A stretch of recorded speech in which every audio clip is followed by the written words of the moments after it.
كنا يمكن تابعنا مع حضراتكم لقطات لزكريا الوردي، وهو لاعب مغربي وكان وصل إلى القاهرة. يمكن في برامجنا المختلفة عرضنا لقطات لزكريا الوردي واتكلمنا عليه وقلنا إن هو بيلعب في الوسط المدافع. بالفعل اللاعب الزمالك أعلن عن ضمه إليه وسيكون في صفوف الزمالك خلال الفترة القادمة. من أيام قليلة أيضا وصل إلى القاهرة اللاعب السنغالي إبراهيم نضاي.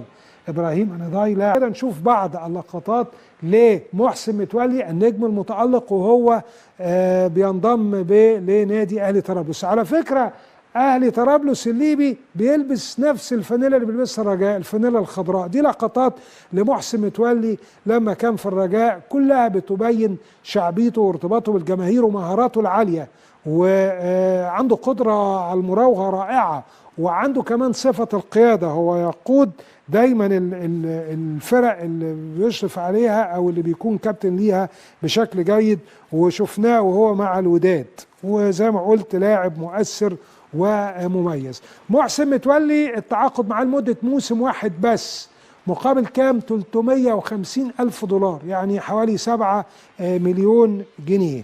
وهو من مواليد مارس 86، يعني 36 سنة ونص كمان. بدايته كانت في فرق الناشئين في نادي الرجاء من 2004 ل 2006، وبعدين طلع للفريق الأول في 2006، يعني من 16 سنة كان بيلعب في الفريق الأول للرجاء. وبعد كده تدرج بقى، فضل في الرجاء لغاية 2014 وسجل معاهم 52 هدف في 198 مباراة. بعد كده راح إلى الخليج، لعب في الإمارات، لعب في الوكرة، لعب في الريان القطري، في الأهلي، فضل في هناك لغاية 2019. وهقول لكم إنه سجل هناك 42 هدف. كمان بعد كده رجع الرجاء من 2019 ل 2022 وقاد الرجاء في 97 مباراة، سجل 22 هدف. وبالتالي هو لاعب متميز. شوفوا حضراتكم اللقطات دي، بنشوفه في الناحيه الشمال، قبل كده كان في اليمين، وبنشوفه ساعات بينطلق من نص الملعب، بيعمل كل حاجه في الكوره وبيلعب برجليه الاثنين، وبيجيد المراوغه وبيجيد الاستقبال والتسليم. حريف، يعني اللقطات اللي احنا شايفينها دي تؤكد لك انه هذا اللاعب لاعب حريف. وفي العالم العربي احنا بنحب جدا النجم الحريف، وبنحب دايما نتفرج عليه، ونحب ان احنا نستمتع بمراوغاته وبلمساته الجميلة. فمحسن متولي واحد من هؤلاء. أعتقد أن محسن متولي هيكون إضافة لنادي الأهلي طرابلس في العام القادم إن شاء الله. هقول لكم بقى على، بعد ما قلت محسن متولي وهو أهم اللاعبين الوافدين، هقول لكم إنه مين أهم اللاعبين اللي تم ضمهم لنادي أهلي طرابلس في العام القادم أو في الفترة القادمة. عندنا هروح للدوري المغربي والكرة المغربية، والحقيقة الدوري المغربي ممتع جدا، والأندية في المغرب فيه طفرة. يعني لما نتكلم على نادي الوداد خد دوري الأبطال السنة اللي فاتت، وخد دوري الأبطال في 2017. لما نتكلم على الرجاء توج بطل الكونفدرالية في العام قبل الماضي، وتوج أيضا في 2019 بطل الكونفدرالية، وتوج بطل العرب. لما نتكلم على نهضة بركان اللي هو ظهر في الصورة في الفترة الأخيرة، فنهضة بركان بطل الكونفدرالية في العام المنتهي، بطل لكأس العرش، وبطل الكونفدرالية كمان من عامين. يعني في طفرة على مستوى الأندية في الكرة المغربية. الوداد يعني طبعا واحد من الفرق الكبيرة، وبدأ الاستعدادات بس لسه ما عملش مباريات ودية. ويعني الوداد فريق مميز وعنده عناصر مميزة. وعايز اقول لحضراتكم انه طبعا الوداد وليد الرجراجي كان مديره الفني، تركه خلاص، انضم رسميا للاتحاد المغربي او للمنتخب المغربي، وتعاقد لمدة 3 سنوات. والسؤال الآن وليد الرجراجي هل يقدر إن شاء الله أنه يعمل نتائج جيدة مع المغرب ويقودها في كأس العالم؟ أنا واثق من ده، وشايف أن وليد الرجراجي إضافة كبيرة، خاصة أنه الراجل مغربي ولعب في المنتخب المغربي ودرب الوداد ودرب الفتح الرباطي، فعارف كل كبيرة وصغيرة عن الفريق. هروح لفريق الرجاء. نادي الرجاء ده ايه اللي بنشوفه؟ طيب الرجاء، طيب ده لقاء للرجاء، وهقول لكم ده ايه المناسبه بتاعته. ده لقاء مع نادي الفتح الرباطي، واللقاء الرجاء مع الفتح الرباطي انتهى بفوز الرجاء 1-0. والمباراه دي اهميتها ان هي كانت اول مباراه لفوزي البنزرتي، اول مباراه لفوزي البنزرتي. وفوزي البنزرتي طبعا مدرب كبير وقدير وعنده تاريخ كبير بالتأكيد مع نادي الوداد ومع الأندية التونسية اللي دربها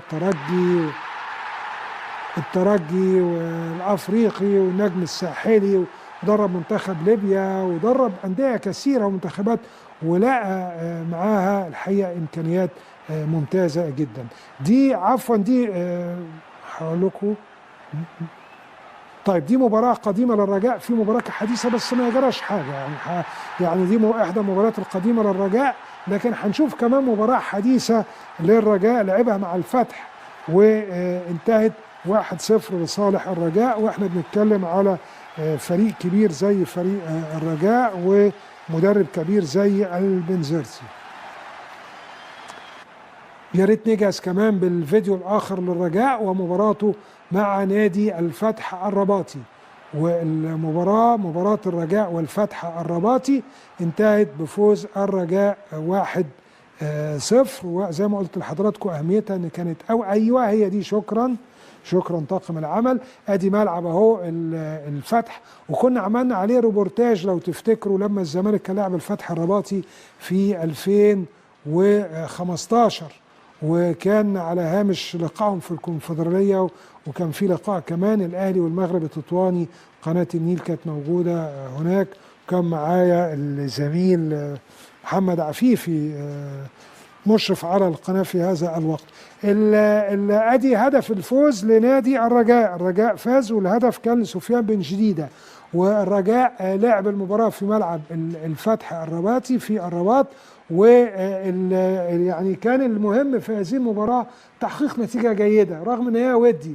بس اي مدرب جديد ومدرب في حجم البنزرتي عايز يقول انا موجود وانا عودتي اضافة. واحد يقول لي طب ده المباريات الودية تجربة وما تهمش. لا، المدرب برضو اللي راجع وبيبقى محتاج لدفع ومحتاج يكسب.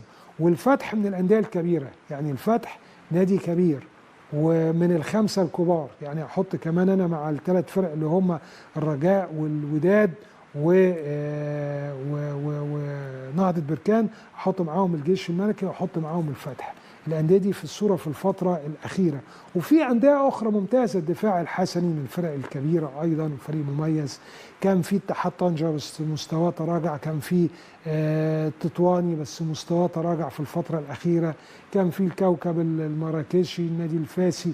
كل الأندية دي كانت موجودة بس يعني تراجعت، لكن الخمسة دول في الصورة قوي وعاملين نتائج جيدة، ففوزوا يديله دفعة. فوزي البنزرتي عمل مجموعة من المباريات الودية، بيلعب النهاردة مع استاد المغربي.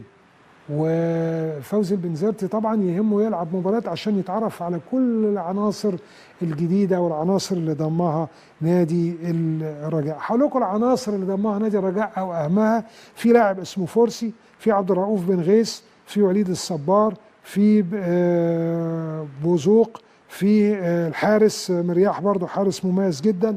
هم طبعا لعبوا مع الفتح يوم السبت الماضي، كسبوا 1-0 في المباراة اللي شفناها. هيلعبوا مع استاد النهارده الثلاث، هيلعبوا مع اولمبيك الدشيرة يوم السبت.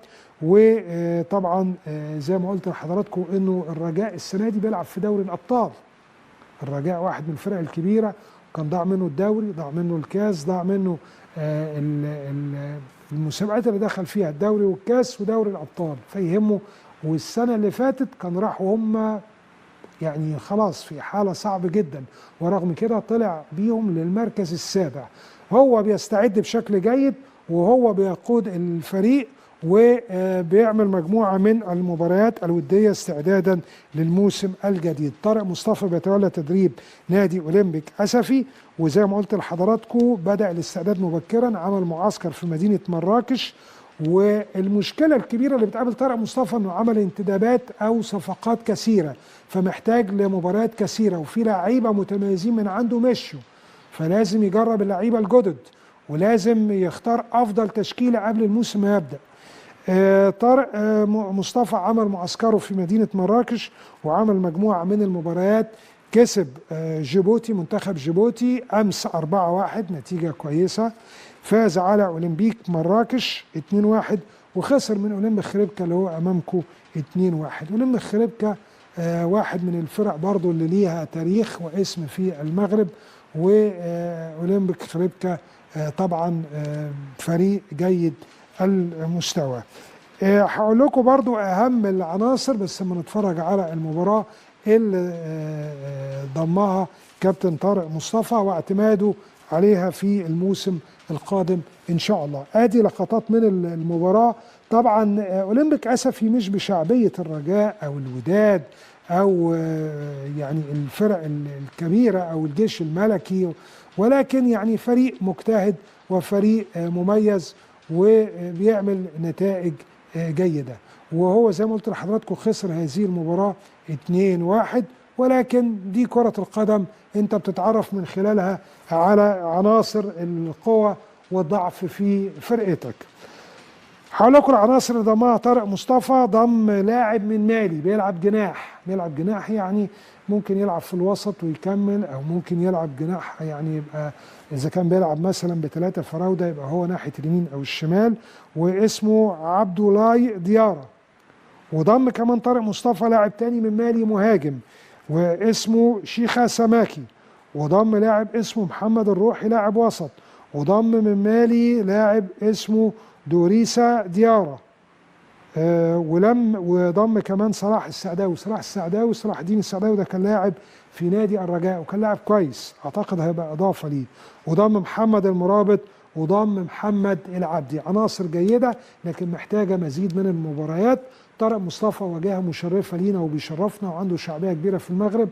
حسام البدري كمان واجهه مشرفه لينا، زي كتير جدا من مدربينا اللي خرجوا لاقطار عربيه وكانوا اكثر من رائعين خلال الفترات اللي دربوا فيها.